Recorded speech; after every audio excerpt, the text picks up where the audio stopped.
जंगलात दिसला आरोपी, चप्पल टाकून झाला पसार। मोजरी खुर्दच्या वन क्षेत्रात पोलिसांचा सिनेस्टाईल पाठलाग।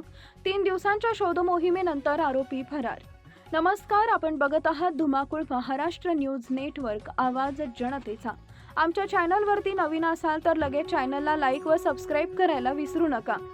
बार्शी टाकळी तालुक्यातील पिंजर पोलीस स्टेशन हद्दीत घडलेल्या अल्पवयीन मुलीवरील अत्याचार प्रकरणामुळे संपूर्ण परिसर हादरला असून या गंभीर गुन्ह्यातील आरोपीचा शोध घेण्यासाठी पोलीस यंत्रणा गेल्या 3 दिवसांपासून रात्रंदिवस प्रयत्न करते। अत्याचार आणि पोक्सो कायद्याअंतर्गत गुन्हे दाखल झाल्यानंतर आरोपी फरार झाला असून त्याला अटक करण्यासाठी पोलिसांनी जंगल, डोंगर, कपारी आणि दुर्गम भाग पिंजून काढण्यास सुरुवात केली आहे।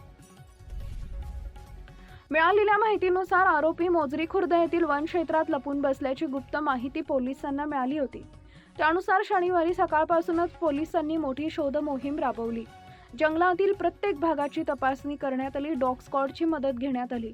संशयितांच्या हालचालींचा माग काढण्यासाठी स्थानिक सूत्रे, गुप्त माहितीदार आणि तांत्रिक साधनांचाही वापर करण्यात आल्याची माहिती समोर येते। शोध मोहिमेदरम्यान आरोपी काही वेळासाठी पोलीस पथकाच्या नजरेस पडल्याचं सांगितलं जात आहे।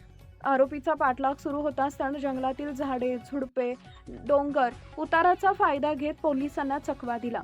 या धावपळीत आरोपीची चप्पल घटनास्थळी पडून राहिली। मात्र आरोपी पुन्हा एकदा पोलिसांच्या तावडीतून निसटल्यानं परिसरात आश्चर्य आणि संताप व्यक्त होत आहे।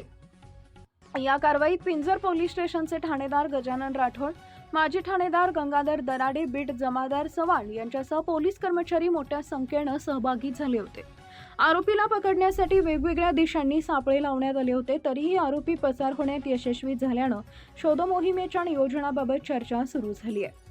दरम्यान अल्पवयीन मुलीवरील अत्याचाराचं प्रकरण असल्यामुळे या गुन्ह्याचं गांभीर्य अधिक वाढलंय। भारतीय न्याय संहिता BNS तसेच बाललैंगिक अत्याचार प्रतिबंधक कायदा अंतर्गत अशा आरोपीला तातडीनं अटक करून न्यायालयासमोर हजर करणं ही तपास यंत्रणेची महत्त्वाची जबाबदारी मानली जाते। अशा प्रकरणात पुरावे सुरक्षित ठेवणे, पीडितेला संरक्षण देणे, साक्षीदारांचे जबाब नोंदवणे आणि आरोपीचा तातडीनं शोध घेणे हे तपासाचे प्रमुख घटक असतात।